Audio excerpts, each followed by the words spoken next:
Gender standards are being corroded. Gender expectations are being weakened. This is a good thing.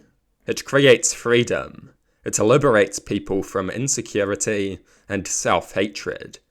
It liberates people from suffering. It makes self-actualization possible. It allows people to live as individuals rather than actors playing out social roles. This gender progress is a good thing, but some of it has been asymmetrical. A woman in a suit is hardly noteworthy. A man wearing a dress is always attention-grabbing, and often that attention is not very positive. I recall when Candace Owens aggressively criticised Harry Styles for wearing a dress. Candace Owens regularly wears a suit. These days, a woman in conventional men's clothing is hardly noteworthy, but a man in conventional women's clothing is very noteworthy. A woman who acts like a man is often nothing special, but a man who acts like a woman is far more attention-grabbing, and often that attention is less than pleasant. In my experience, society has far greater disdain for feminine men than masculine women. Of course, some people will direct insults and derision at masculine women, but masses of people despise feminine men.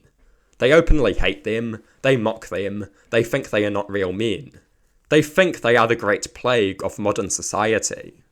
People speak about feminine men like they are some plague of modernity, some grand form of degeneracy, some symptom of a collapsing civilization.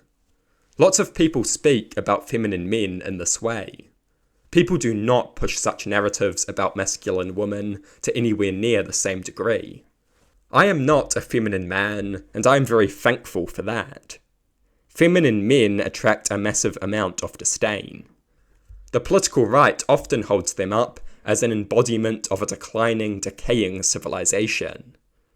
There has been a lot of asymmetry in gender progress. Who do you think is more respected?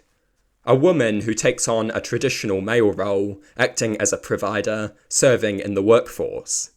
Or a man who takes up a traditional female role, serving in the house, looking after the children?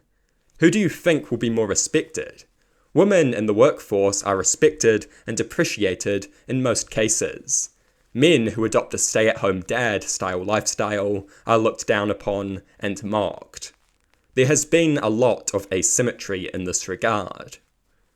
And there are other examples of asymmetrical gender progress too. Look at advertising. Advertising for women's products increasingly uses a realistic range of models. This is a good thing. Many advertisements use women who fail to adhere to traditional gender expectations. Overweight women, masculine women, women who differ from conventional gender expectations. Then look at advertising for men's products. They overwhelmingly use men who embody conventional masculinity. Large muscular men.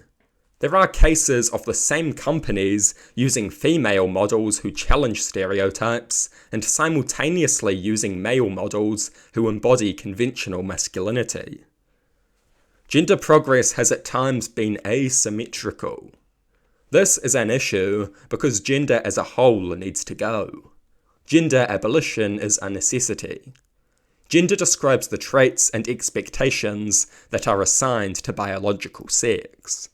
We should not be assigning traits and expectations based on biological sex. That is how you get gender inequality. That is how you get insecurity and self-hatred. That is how you make people less free. That is how you prevent self-actualization.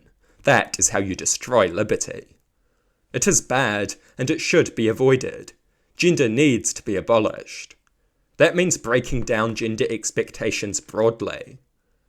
Of course, gender standards have historically been more oppressive for women than for men, so the prioritization of weakening gender expectations for women is understandable. But gender as a whole needs to go, because gender as a whole is a force of oppression, inequality, insecurity, and self-hatred.